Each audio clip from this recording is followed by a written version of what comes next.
तो बच्चों आओ आज हम इस रिएक्शन को बैलेंस करते हैं। जब भी बैलेंसिंग के लिए रिएक्शन आए तो सबसे पहले आपको जो रिएक्टेंट और प्रोडक्ट में जो एलिमेंट्स हैं उनके number of atoms note down करने होते हैं।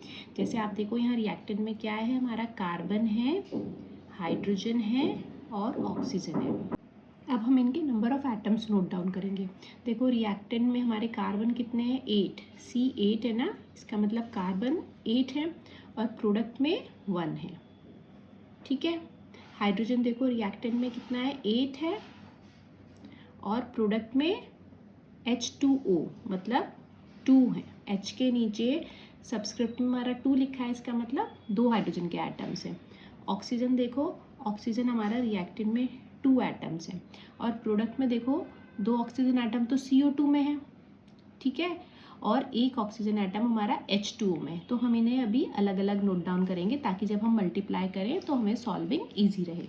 देखो बैलेंसिंग में सबसे पहले मेटल्स करते हैं balance, then non metal, oxygen, then hydrogen.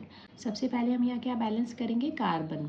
Reactant में कार्बन के 8 एटम्स हैं, प्रोडक्ट में 1 है, तो हम क्या करेंगे, इसको मल्टीप्लाई बाय 8 करेंगे। इसका मतलब हम CO2 से पहले क्या लगा देंगे, 8 लगा देंगे। अब जब हम CO2 से पहले 8 लगाएंगे तो ये जो 8 है कार्बन से भी मल्टीप्लाई होगा और ये ऑक्सीजन से भी मल्टीप्लाई होगा।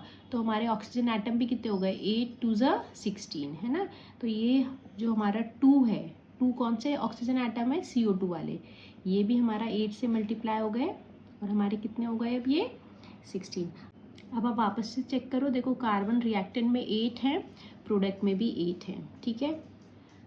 ऑक्सीजन हमारा रिएक्टेंट में 2 है, प्रोडक्ट में 17 है। मगर यहाँ 2 तरीके के ऑक्सीजन एटम्स हैं ना हमारे। नॉर्मली हम पहले ऑक्सीजन बैलेंस करते हैं, बट जो ऐसी रिएक्शंस हैं इनमें हम क्या करते हैं, पहले हाइड्रोजन बैलेंस करते हैं, क्योंकि अगर हमने ऑक्सीजन बैलेंस करने के बाद में हाइड्रोजन बैलेंस किया तो हमारा सारा का सारा चेंज हो जाएगा। तो अब देखो यहाँ पे हाइड्रोजन कितने हैं, 8 है, ठीक है, और प्रोडक्ट में कितने हैं, 2 हैं। तो हम क्या करेंगे, इनटू में इसको क्या करेंगे, 4, ठीक है। तो ये कितने हो गए, 8।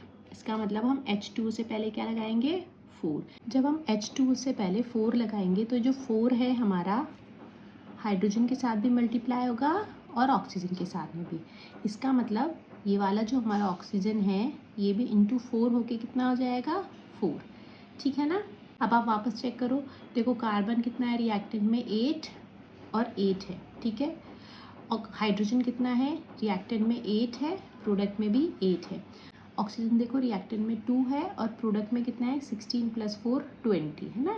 ये टोटल कितना है हमारा, 20।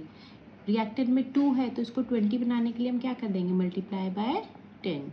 इसका मतलब ये जो ऑक्सीजन है इससे पहले हम क्या लगा देंगे, 10।